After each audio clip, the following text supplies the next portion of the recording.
discussing the importance of play, exploration, the principles at the heart of the models of the schools you founded. How are they in contradiction to high-stakes testing?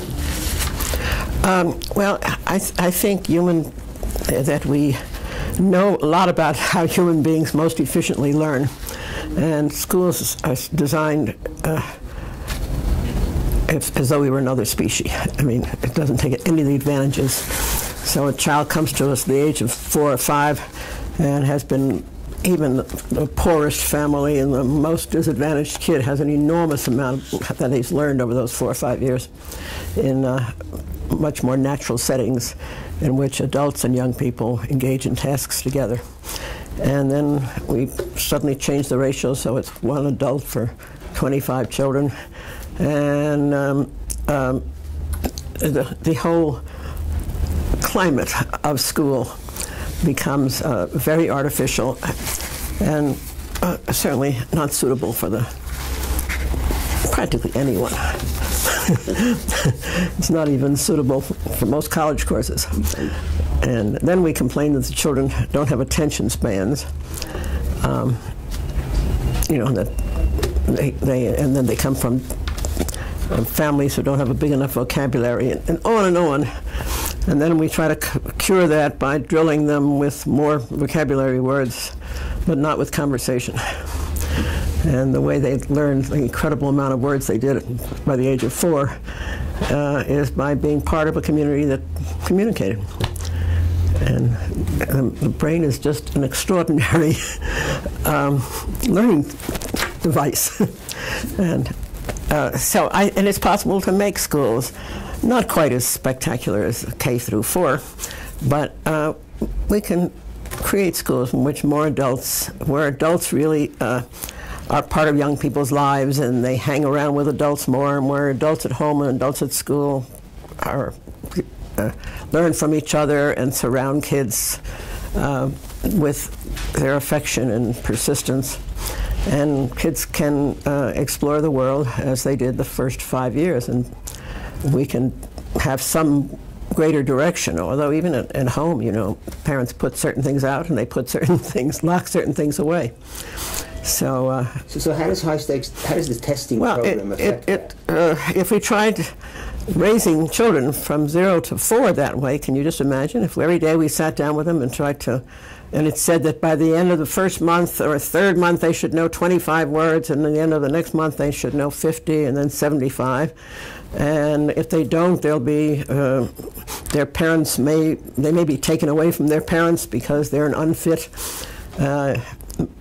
family, and so forth and so on, that they should walk by this age. If we looked at all the things that happen between 0 and 5 and tried to model schooling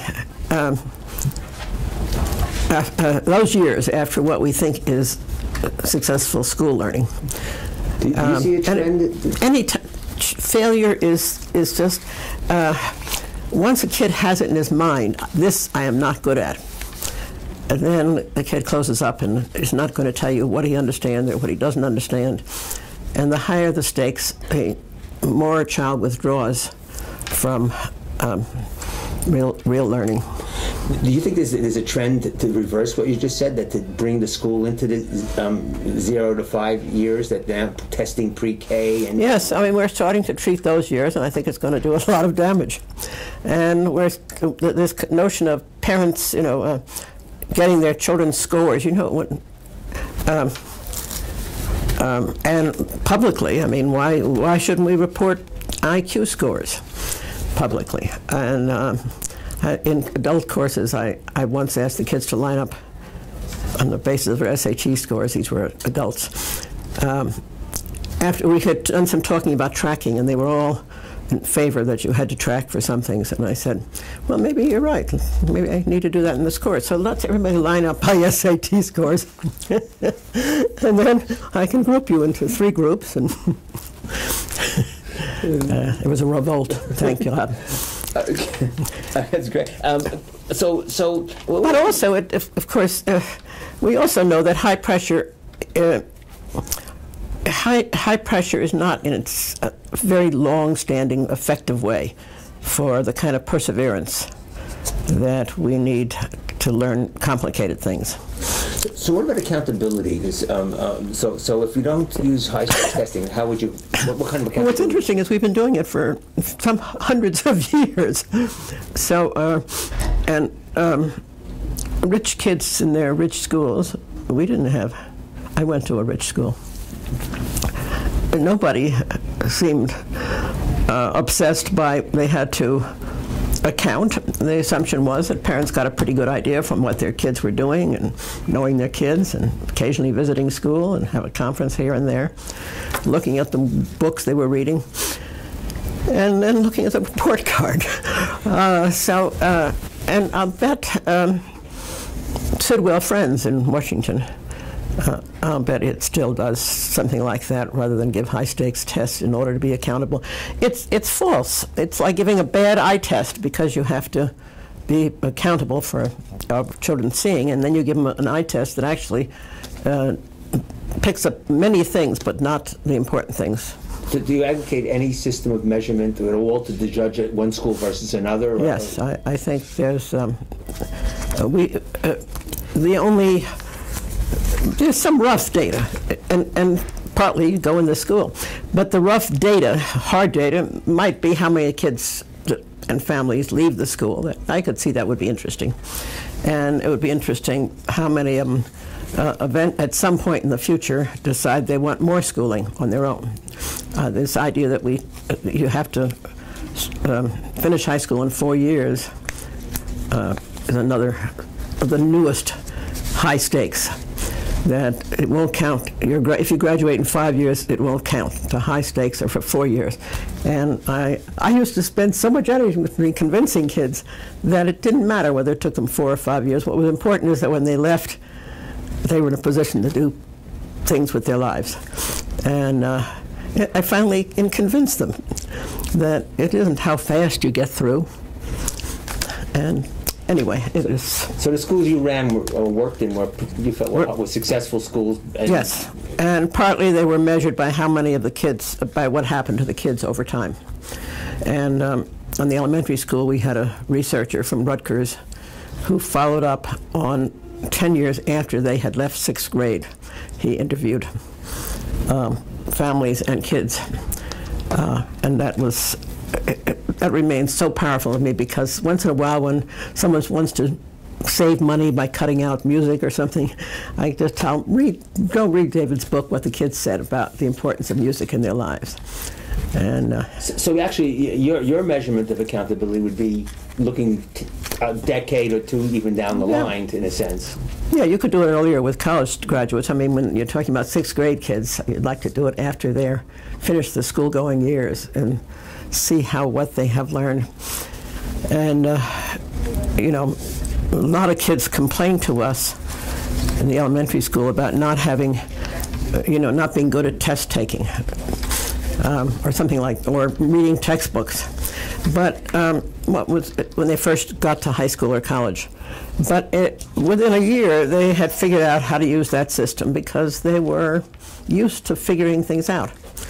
But did you have tests in your schools? I mean, did they take tests? No, not what we normally think of as tests. Mm-hmm. Yeah, well, in the high school, they were required to take something called an English and math competency test.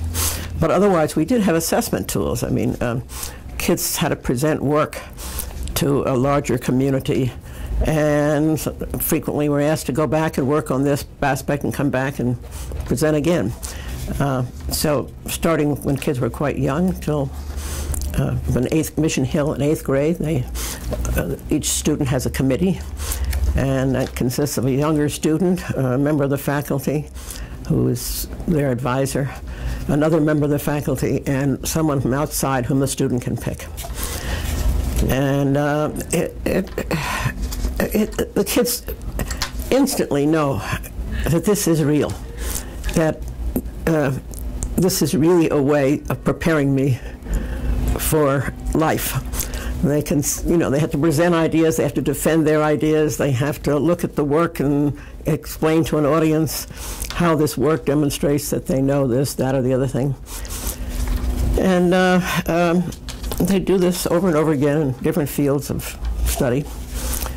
and it's an extraordinary preparation for college or the real world.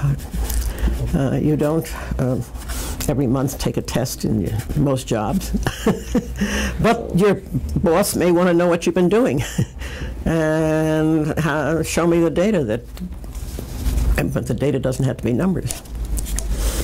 Work. Okay, go ahead. One example I like to give is, suppose we decided there were too many accidents in this country, and automobile accidents. So we're going to make a tougher exam. So to make a tougher driving test, actual driving, would be too expensive. And also there would be subjective judgment in that. So they simply dropped that part of it and made a much more longer and more complex multiple choice and short answer test on driving. Would we feel safe on the road with people who figured out how to pass a multiple choice test, but not how to drive?